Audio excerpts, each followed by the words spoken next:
Kui rääkida valgustitest, siis tihtilugu on valgusti peaks olema nagu ehteks ruumis või selline disaini element, et eriti kui on selline tihedalt sisustatud ruum, kus on niisugune monotoonne värvigamma või eesmärk mitte väga välja tuua mööblit kui sellist, et siis on valgusti aktsendiks. Elutoas on 2 justkui väga lihtsat valgustit, samas on nad niisugused graafilised, minimalistlikud vormid ruumis.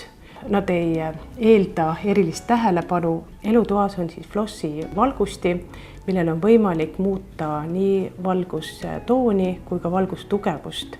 Ja muidugi ka see plaat, seda on võimalik liigutada ja selle valgustiga on võimalik väga erinevaid meeleolusid luua.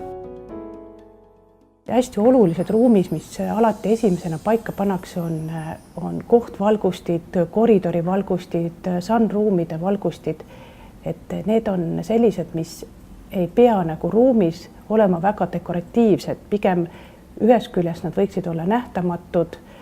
Seal on väga oluline, et valgusallikas oleks peidetud ehk pesas, et ta kuidagi ei kriiskaks silma, sest tänapäeval see tohutu leedide kasutusel võtmine ongi kaasa toonud selle, et tihtilugu valgusallikas paistab rohkem silma kui valgusti ise. Seda kindlasti peaks vältima.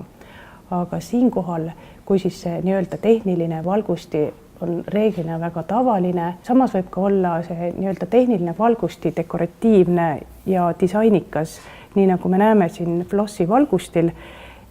Tal on väike osa valgustist on pinnapealne ja valgust on erinevate viimistlustega, antud juhul siis vasekarvamist. Valgusallikal annab sellise lisasooja väga õdusa tooni.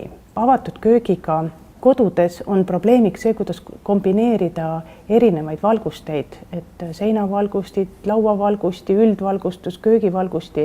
Et sellisel puhul on väga tore kasutada nii nimetatud nähtamatuid valgustid, mis on siis juba integreeritud kipslagedesse, peidetud nišidesse, süvistatud seintesse, et selline valgusti, kus tegelikult valgustit ei olegi, aga paistab lihtsalt valguskuma ja see on ka üldvalguseks väga hea, et toon siin näite, sellise klassikalise näite, kus on üldvalgustuseks on karniisivalgust ja siis laua kohale võib panna muretult täiesti omaette elu elava disainvalgusti.